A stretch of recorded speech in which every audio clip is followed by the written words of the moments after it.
Welcome, everybody, to Drive Through Sports with Adam and Paul. Today's date is Wednesday, April 29th, 2020. Adam Freeman coming to you from Atlanta, Georgia.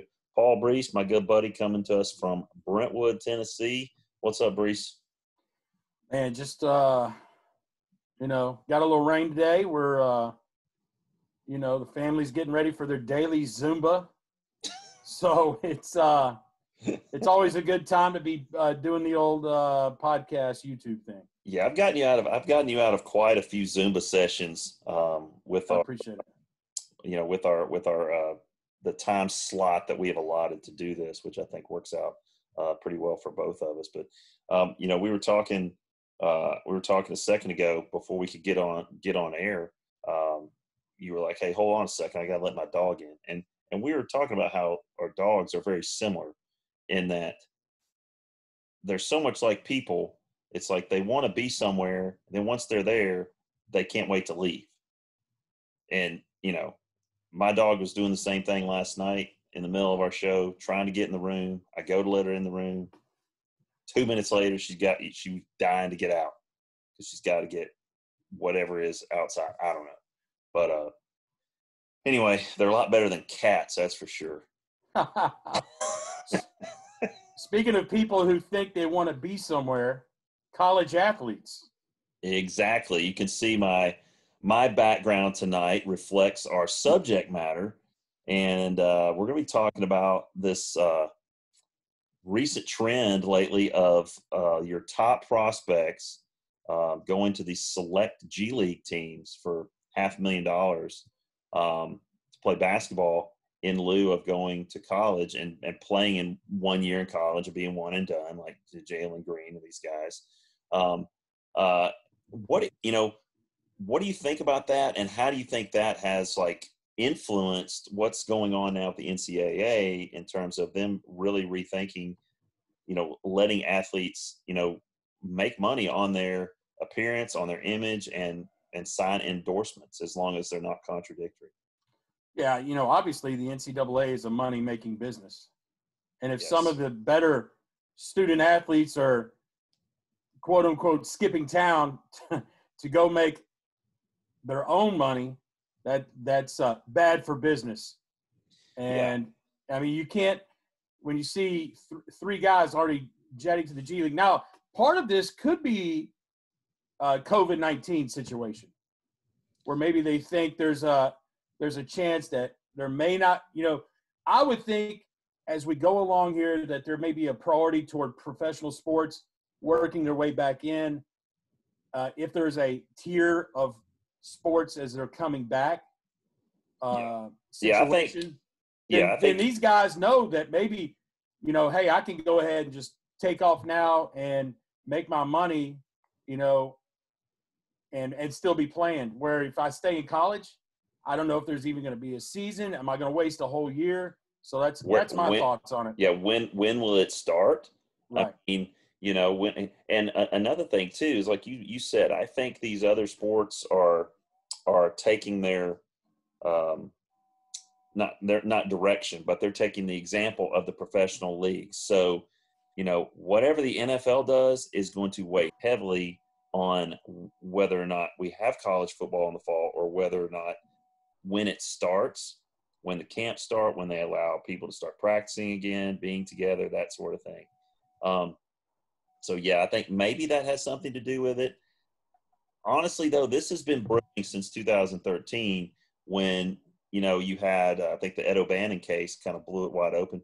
California already has a law that goes into effect in 2023 that says that, hey, these kids can make money off their image and they can sign endorsements as long as they are not contradictory. Like I would imagine they're not going to let them do, I don't know, beer commercials or whatever. I don't know. Alcohol. Right. I don't know. Something, there's probably a morality clause in there or something like that.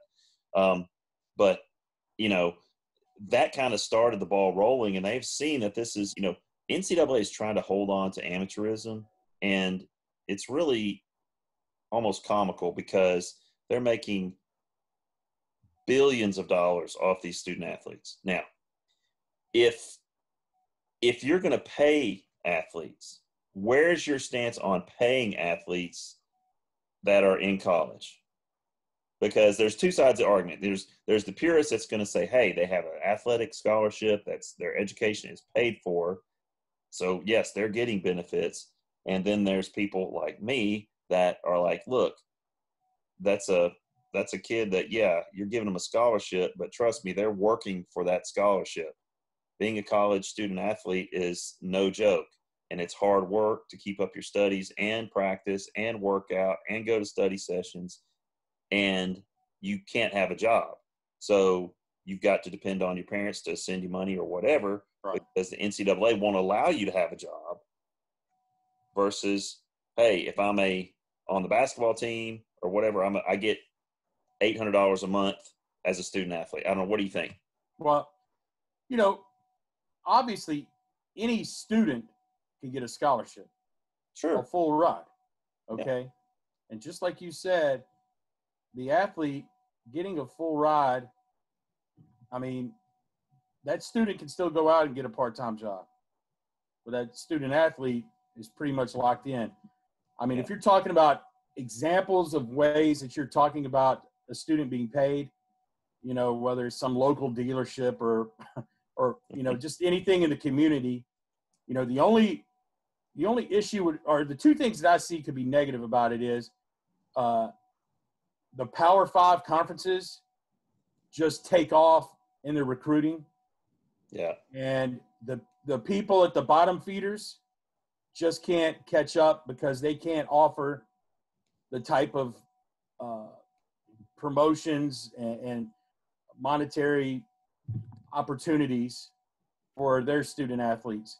I mean, like, for example, here you take a student athlete at Vanderbilt versus a student athlete at like Austin P. You know,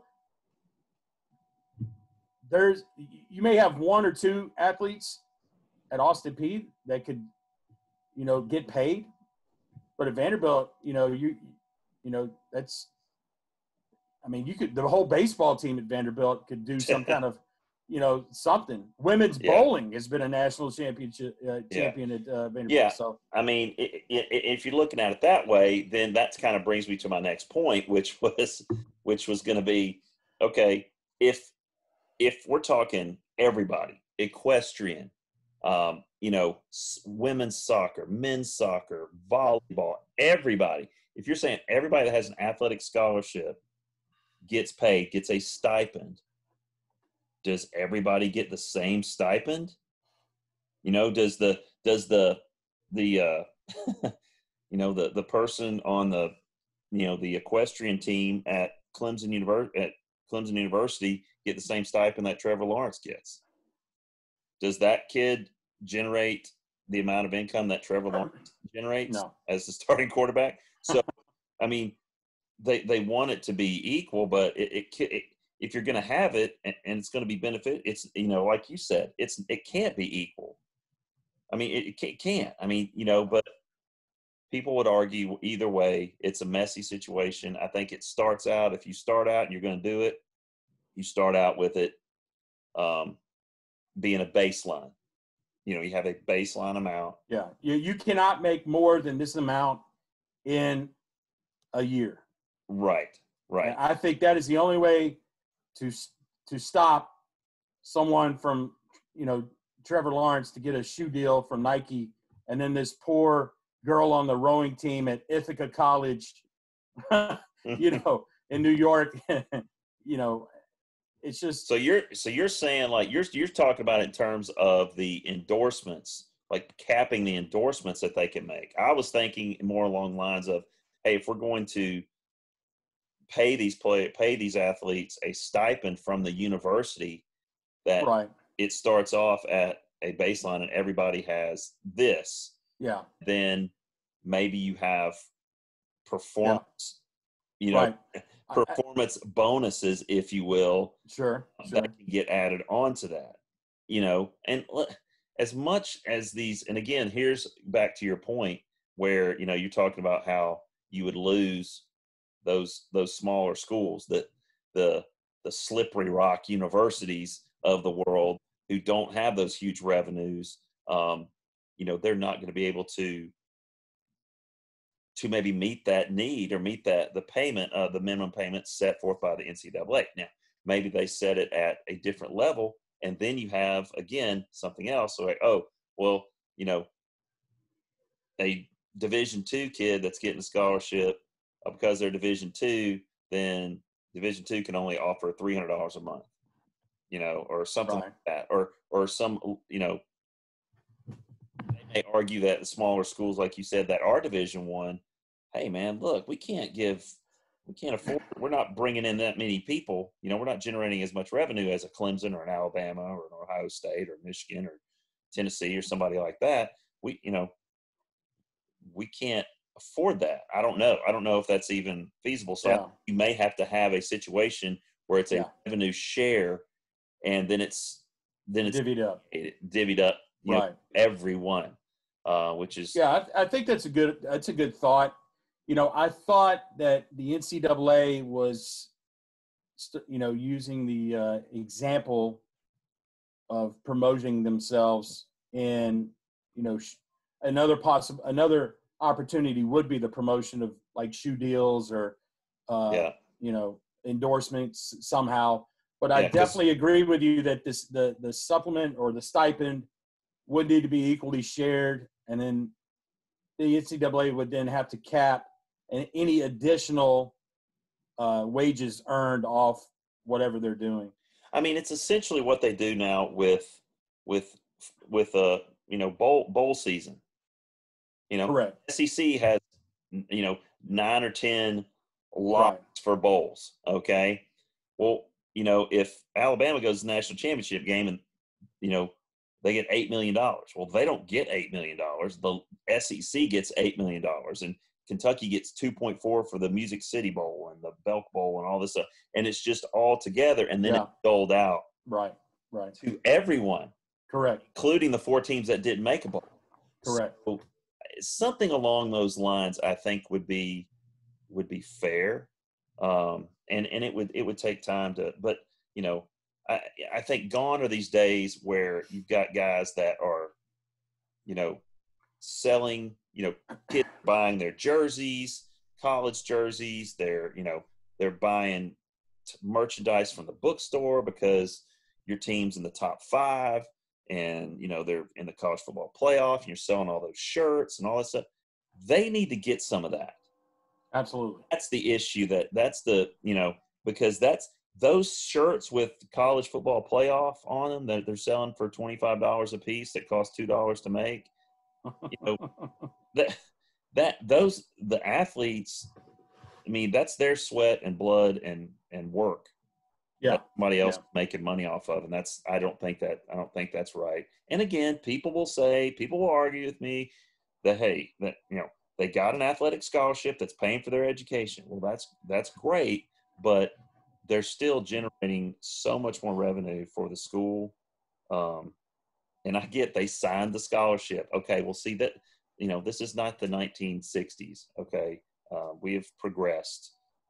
And it's much more complicated. Yeah. And my last thought before we move on is this is the NCAA's way of kind of being stuck in a 4th and long situation because you're trying to not have those, quote unquote, 5-star guys take off and go to the leagues too soon. Yeah. And, if it takes this to, muster it in a little bit, to throw them a little bit of the pie, that may be, kids don't jump as early. Because you're looking at drops in TV ratings if these kids don't go, TV contracts, ESPN, CBS, the bowl, the college football playoff, all that. That's just, it's all, like you said, it's all driven by money. And if the product's not there, nobody's going to watch it. Right. Think about this, as popular as college basketball is, before Magic and Bird played in '79. Yeah. Okay. There was like the University of Kentucky, the at that time was the winningest program in college basketball history. In the late '70s, early '80s, They were on national TV 4 times. Right. 4 times. Yeah. In 1980, 4 times. All right. So, and now I can watch every game from my house. Okay. Because they're on ESPN3, ESPN2, ESPN, Sports South, SEC Network, whatever. And that's driven by money. And those, those kids that go there and make those programs successful, that's what drives it. So, they deserve something. Yes, they're getting an education. I get that, but they deserve to be paid in some way, shape, or form. Yeah. I mean, the guy over my shoulder, he's making $8 million a year. So, I mean, he's not out there scoring. He does a great job, no doubt about it. But, if you're going to pay these coaches umpteen millions, I mean. Yeah. And allow them free movement too. And the transfer portal whole thing. That's all. Yeah, I was going to say, it makes it'll make the coaches' jobs a lot easier. Say, hey, you're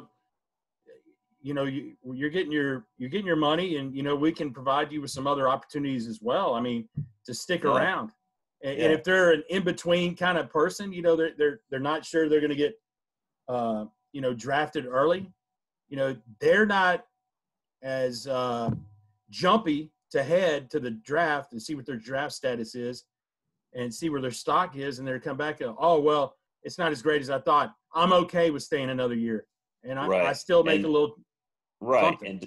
And developing and honing their skills under a great coach, great environment, lots of support. Again, I think that would be a win-win. All right, what you got? What do I got? Kick it to you. Well, let me say this real quick because we were talking about our dogs earlier. Okay. Yeah, sure. All right. So now your dog is a golden retriever, right? Yeah. Well, I have 2 dogs. One that I've had for 11 years. Smaller dog, a mutt. Wherever I go, she goes. And then. How big? How many pounds? Oh, very small, very small. Less than 10. Less than 10. Okay, good. But the second dog, the golden retriever, that one just kind of fell into our lap, and she is full on golden retriever. So she's got a little girth to her. Yeah. And she's still a puppy. So all right. So Lucy is the little one, correct? Sally's the big one. Lucy's the little one. Okay. So no. I'm sorry. Sally's the little one. Lucy's the big one. Okay. Jeez, it's like my kids. I don't know who I'm talking to. All right. So you got Sally is the little one. Okay. Well, okay. We got Rosie. Okay. So she's soaking wet, maybe 5 pounds. Okay. She's a little Maltese, little white puffball, runs on batteries. Okay. Well, so, when we take her out, I mean, routinely, she's really good. She's a total house dog. You just open the door. She'll let you know. She'll spin around in circles like 1,000 times, let you know she needs to go out. Take her out. I can just stand at the door. She'll go out, do her business, come right back in. So that's usually how we handle it. Well, my wife today was like, hey, she's like, when you take her out, you need to go out with her. I was like, what's going on? She goes, there are hawks out there. Oh, wow. And I said, like, we talking like birds of prey, like hawks? She said, yeah. She said, they're everywhere. She said, and they will swoop down and they will carry her off. Any dog less than 10 pounds, like it looks like a rabbit to them, and they will come down and attack it. So all day today when I'm taking her out, I'm like scanning the skies, like birds of prey. Now listen, I love that dog. If you don't think I would beat the heck out of a freaking hawk if that thing came down and was trying to attack my dog, I would lay my life on the line for that dog. And no bird of prey is snatching that thing. But can you imagine the trauma of watching your dog getting carted off by a bird? I mean, like a hawk or something like that. That's crazy. Yeah. No, you're right. I don't know if I'd recover from that. I really don't. That is a tough one. That's a tough one. I mean, it's almost as bad. No, I tell you what, it's not as bad. quick story. You know, we always have a little human interest throw in there here at the end. Got to. I don't know if you've ever not lost. Your child goes missing. You know what I'm saying is they're lost for a moment. There's that feeling of, oh my goodness, what do I do? Blah blah blah. Yeah. Bryson, who is the number 5 in the lineup.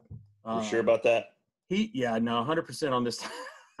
I just had to ask. Yeah, no, you're right. We were in Disney, Animal Kingdom. No. And it just poured down rain, okay? And obviously we're walking as a group. My wife is at another is sitting on somewhere inside, and I've got the rest of them, and we're making a move with my mother-in-law to a ride that number 6 couldn't ride because she was too small at the time. And as we're walking. Does she have a name? My wife? The 6th one. Oh, yeah, Maddie. Okay, you called Maddie. 6. I know. I'm just making sure. Yeah, I know. Well, I'm just trying to. So as we're walking, Bryson, number 5, he doesn't pay attention a whole lot, and we're kind of, there's a lot. The people there have kind of scattered because of the rain, so it was kind of wide open. I felt like we didn't need to be walking shoulder to shoulder and having the leash on him and all that stuff. I didn't say I had the leash at all. I'm just saying the leash was there just in case. I got you. So little did I know, I turned around and Bryson wasn't in kind of the group.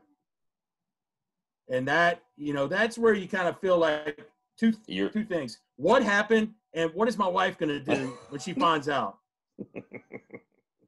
And your heart sinks. Yeah, it definitely sinks. And your mother-in-law's there and she starts to panic a little bit. And then, we just start calling out his name. And here he comes peering out of the store the Disney's, you go through the walkways or stores on either side. He pops his head out and this lady goes, he just followed me in here. And I'm like, unbelievable. Oh, unbelievable. Gosh. Listen, so you talking about situations where that's happened. That was one that was, pretty terrifying because Disney's kind of a big place. And anyway, I'm sure you have something similar, maybe where you left your kid or. Well, you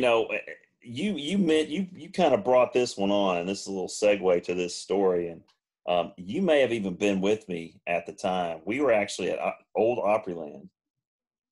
Okay. And I guess it was on one of those weekends where it was like a youth rally weekend or something. Right. And everybody remembers the train. You'd ride the train around the park, which we thought took forever, but turns out it was probably only like 600 yards long of track. It probably wasn't far. Now you're talking about Opryland theme park. Theme park now, not the mall. No, I'm talking about old school, late 80s. Gotcha. And theme park with the Grizzly River Rampage. Wabash Cannonball, whole 9. Yeah. So we're walking, and there's like a woman, and it looks like could probably maybe be the grandmother and the mom, and they've got this little kid, and I'd never seen this before. The leash, and he's on a leash, and he's maybe 2-3 years old, right? Right. Now leashes have come a long way. Okay, now they're full on like harnesses. Yeah. To put kids on, right? Like you're jumping out of an airplane. Okay. Well, see, this was an early version. It maybe wasn't even made commercially. This could have been something that they just fixed, grabbed some stuff out of the garage and said, I don't want to lose you today. Here's this. We're going to fix this to your wrist. So he's got this thing around his wrist. And I think I may have motioned to you or whoever I was with. I was like, get a load of this, man. The kid's on a leash like he's a dog or something. So we're walking past Miss Winters. Okay. Remember the Miss Winters that was in Opryland? Oh, absolutely. Okay, because we'd always eat there.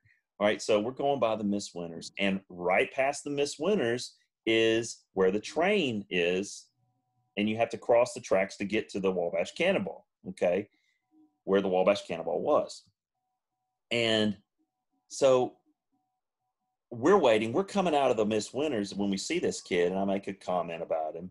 And they keep walking, and they're ahead of us. And so the train's coming. And so the arms start coming down like this. And so the mom stops, but the kid doesn't stop. He pulls a Bryson and just keeps walking. So Right. walking like right into the train track. And his mom doesn't even notice this, okay? And the ledge is about 20 feet long, okay? Well, she was talking to her mom, and then she looks up, and he's almost to the point where he's under the arm as it comes down. And, they had those chains that Yeah. down. Okay, so he is hitting chains, and she goes, Aaron, and she just takes one arm, the one arm that he's attached to, and just like she's about to just do a whiplash, and this kid gets jerked up off the ground back about 7 or 8 feet away from that arm, and I just was like, oh my goodness. I mean, he went airborne. This mom was just like, I mean, she saw, panicked, and boom, reacted and jerked this kid back about 8 feet. And boy, he was screaming, hollering. And if his arm was not pulled out of his socket, it was a miracle, because any other human being, animal, anybody like that gets jerked that hard, has to have had their shoulder pulled out of socket. And I mean, they have stuntmen for this. Yeah, exactly. He is screaming and hollering. I mean, he is just, now he's making a scene. Now his mom's getting all mad at him because he's crying, and I'm like, geez, lady, you about ripped his arm off. I mean, but you talk about the losing kids in a crowd and finding ways to keep them close to you and all that stuff, backpacks and leashes and all this stuff. As parents, we'll do anything to keep our kids safe and to keep them close, but every now and then you got to pull that leash. Right. There are probably many stories that our viewers and listeners have of their theme park mishap experiences, whether they personally were involved in it or they saw it like you did. Yeah. And it is just something to, you can never, block it out of your memory. It's always there. No, it's honed. I mean, when I'm telling that story, I'm there. I mean, I'm seeing it happen again. Yeah. I mean, that's how vivid that memory is. But anyway, so we're glad we could entertain you guys tonight with our thoughts on the NCAA and athletes getting paid for their image, for endorsements, possible stipends, theme park harrowing experiences. Glad we can bring that to you. Want to give you guys a heads up on our YouTube channel, Drive Through Sports. With Adam and Paul. You can check us out. You can check out all of our episodes there. Tonight's episode will be loaded on in about 30 minutes, so you'll be able to watch the video of the episode, and also listen to us on iHeart, Google Podcasts, Spotify, and Apple Podcasts with our latest episode. Paul, what you got for last week? Hey, hit that like, hit that subscribe button, man. Yeah, that's right. Big things are happening with Drive Through Sports with Adam and Paul. It's baby steps, but man, the steps are getting bigger and bigger. That's right. In fact, you guys on the front end, you will know. Hey, I remember those times where that one guy was at the beach and the other guy, the other guy never left his beanbag chair. I remember two guys. Man, times are moving for these guys. Oh, and look out! Yeah, we only need 987 more subscribers to get to 1,000. Let's make it happen. Let's make it happen, folks. Let's make it happen. All right. So follow us as well, so you'll get notifications when we get our next episode posted. For Paul Brees in Brentwood, Tennessee, I'm Adam Freeman in Atlanta, Georgia. You've been listening to Drive Through Sports with Adam and Paul. Catch you next time.